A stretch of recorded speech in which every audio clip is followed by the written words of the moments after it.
Hello বন্ধুরা, তোমরা কেমন আছো? আশা করি সবাই ভালো আছো। আমার নতুন একটি ভিডিওয় সবাইকে স্বাগত।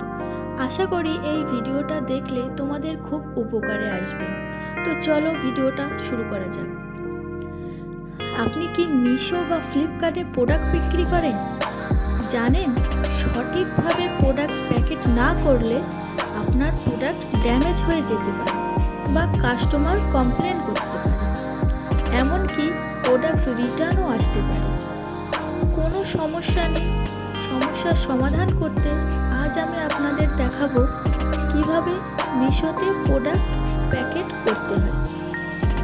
তো তার আগে বলে রাখি, আমার চ্যানেলের নাম ফুলে ফুলে ভরা ও তার সাথে মিশো ও ফ্লিপকার্ট সেলারও। তো চলো শুরু করা যাক। প্রথমেই বলি, অনলাইনের মতো জায়গায় প্রোডাক্ট প্যাকেট কেন এত গুরুত্বপূর্ণ। দেখুন, সঠিক প্যাকেট না হলে প্রোডাক্ট কিন্তু কাস্টমারের কাছে পৌঁছাবার আগেই নষ্ট হয়ে যেতে পারে। মানে প্রোডাক্ট কিন্তু সুন্দরভাবে নিয়ে যাওয়া হয় না, বড় বড় গাড়িতে ছুঁড়ে ছুঁড়ে ফেলে দিয়ে নিয়ে যাওয়া হয়। যদি ভালো করে প্যাকেজিং করতে পারেন তাহলে কাস্টমার ভালো রিভিউ দেবে ও রিটার্নও কমবে।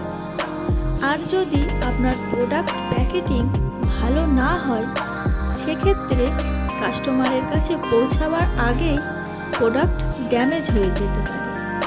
সেটা কিন্তু আপনার ব্যবসার পক্ষে খুবই ক্ষতিকারক হবে। তো এরপরে আসি, কি কি মেটেরিয়াল লাগবে। যার প্রোডাক্টের আকার যেমন, সেই আকার অনুযায়ী প্রোডাক্টের মেটেরিয়াল লাগবে। তো কমন মেটেরিয়াল বলতে পলিব্যাগ, বক্স, তারপর লাগছে কাঁচি, শিপিং লেবেল ও ব্ল্যাক টেপ। এগুলো তো মাস্ট। তোমরা সবাই জানো আমি মিশোতে ফ্লোয়ার কালেকশন সেল করি। তো আজকে তোমাদের সামনে দেখাবো ফ্লোয়ার কালেকশন কিভাবে প্যাকেজিং করি। তো চলো দেখে নাও। প্রথমে বক্সটা নিলাম।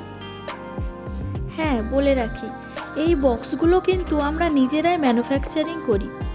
এগুলো তোমরা বিভিন্ন ধরনের মাপ দিয়ে বানাতে পারবে।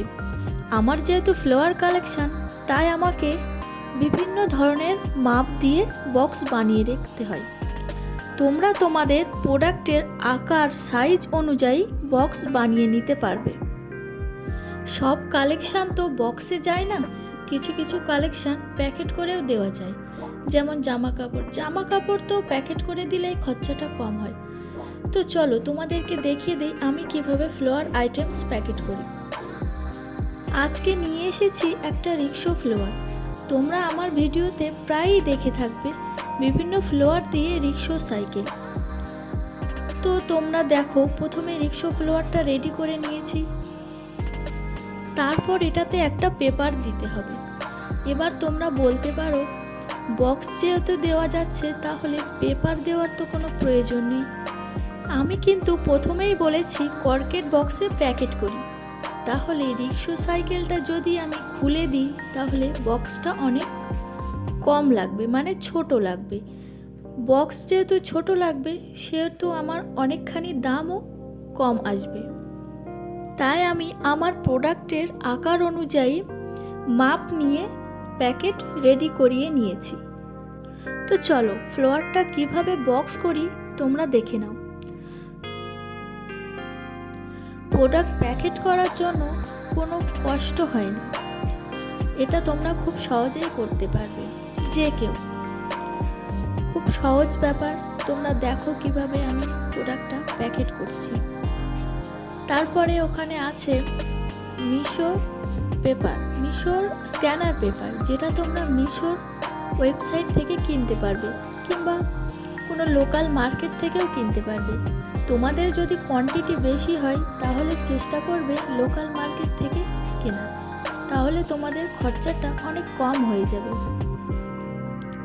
তো বন্ধুরা, আমার এই ভিডিওটা যদি ভালো লেগে থাকে তাহলে প্লিজ সাবস্ক্রাইব করে যেও ও পাশে থাকা বেল আইকনটি প্রেস করতে ভুলো না, যাতে নতুন নতুন ভিডিও আসলে তোমাদের কাছে আগে পৌঁছে যায়। আর যদি কোনো জায়গায় তোমাদের বুঝতে অসুবিধা হয় তাহলে আমাকে প্লিজ কমেন্ট করো, আমি চেষ্টা করব তোমাদের কমেন্টে রিপ্লাই দেওয়ার। তো চলো, টাটা, বাই বাই, সবাই ভালো থেকো।